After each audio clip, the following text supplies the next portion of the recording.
जवाब दीजिए यहाँ पे संजीव जी। अब यहाँ पर भाई मौका तो आपने भी लपक लिया है, हनुमान मंदिर जाते हुए केजरीवाल नजर आ रहे थे, आज वाल्मीकि मंदिर भी वो जा रहे हैं, संसद यहाँ सड़क पर भी बैठे नजर आए केजरीवाल।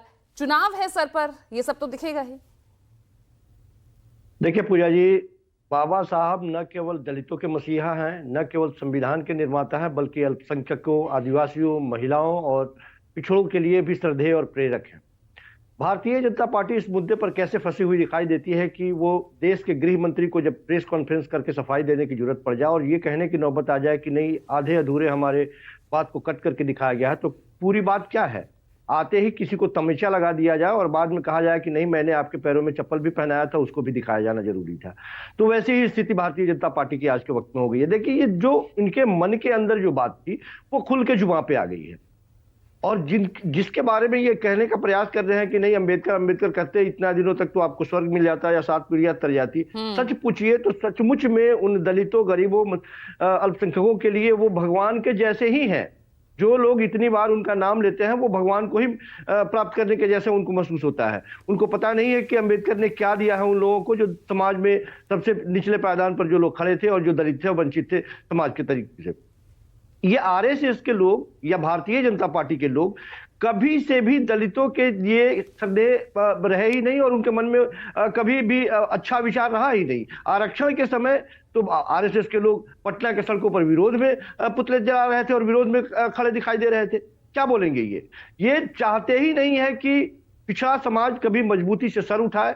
ये इन लोगों की नीति यही रही है कि केवल कैबिनेट में एक जगह दे देंगे दिखाने के लिए, और उनके साथी लोग आके यहाँ पे कहेंगे कि नहीं, हमारे सरकार, हमारे आदरणीय प्रधानमंत्री जी, हमारे गृह मंत्री जी सबसे ज्यादा काम किया है। क्या काम किया है? गुजरात में दलितों के पीठ पर से चमड़े उघेड़ दिए जाते हैं। ये देखा है लोगों ने। ये गुजरात में किसकी सरकार थी? इन्हीं की सरकार थी ना। तो जिन दलितों के साथ इस तरह का भेदभाव ये लगातार करते रहे, जिन पिछड़े लोगों के साथ इस तरह का भेदभाव करते रहे, वो दिल के अंदर की बात थी, वो जो सदन में निकल के चली आई। ये लोग कभी भी सम्मान के दृष्टिकोण से देखे ही नहीं बाबा साहब के लिए। केवल ये जब वक्त आए तो जैसे गांधी जी के चित्रों पर, ये गांधी जी के मूर्तियों पर जैसे फूल माला चाहते हैं और बाहर निकल कर किस तरह की भाषा का इस्तेमाल करते हैं, ठीक वैसे ही अंबेडकर जी के भी चित्रों पर फूल माला चाहते हैं और मन में जो बात है वो सामने निकल के आ गई।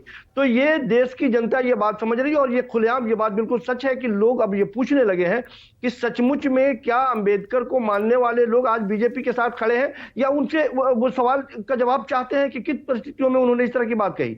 आज वो माफी मांगने की बात कर रहे हैं, और माफी मांगने की पुरानी परंपरा है। एक बार माफी मांग ले, लोगों के बीच में आए और कह दे कि हमसे गलती हो गई, कोई बात नहीं है, लोग मान जाएंगे कि गलतियां आपसे भी हुई है। लेकिन ये मानने को भी संसद में बीजेपी प्रदर्शन करने वाली है। संजीव जी, आप माफी मांगने की बात कर रहे हैं। मैंने कहा कि ये लोग बड़े ढीठ लोग हैं। ये बातों को अब घुमाने का प्रयास कर रहे हैं। अभी आप सुन रही हैं कि गांव-गांव जाएंगे, ये समझाने का प्रयास करेंगे। भाई साहब, गांव-गांव जाइए, एक-एक लोगों से मिलिए, लेकिन जो मैसेज आपने देना था वो आपने मैसेज दे दिया कि भगवान एक तरफ है और अंबेडकर एक तरफ है। भगवान को याद कीजिए, अंबेडकर को याद नहीं कीजिए। अंबेडकर हमारे लिए कोई मायने नहीं रखते हैं। उनके बोलने का जो मतलब था वो लोग समझ चुके हैं, और जनता के बीच में ये मैसेज चला गया है। अब वो लगातार कोशिश करेंगे इसी पर। अब उनको वोट बैंक की चिंता है। सच बात तो यह है कि वोट बैंक की चिंता है कि ये वोट बैंक नहीं छूटे हमारे हाथ से, जबकि दूसरी आपको कोई वोट बैंक की चिंता नहीं है। अब तक हनुमान मंदिर जाते थे, अब वाल्मीकि मंदिर जा रहे हैं, आपको तो कोई नहीं है ना चिंता। पहले भी ये देखिए, प्रदर्शन की तस्वीरें भी सामने आ गई है, लगातार आपको दिखा रही है। देखिए, संसद भवन के बाहर पूरा विपक्ष आज एक बार फिर एकजुट होता हुआ नजर आ रहा है,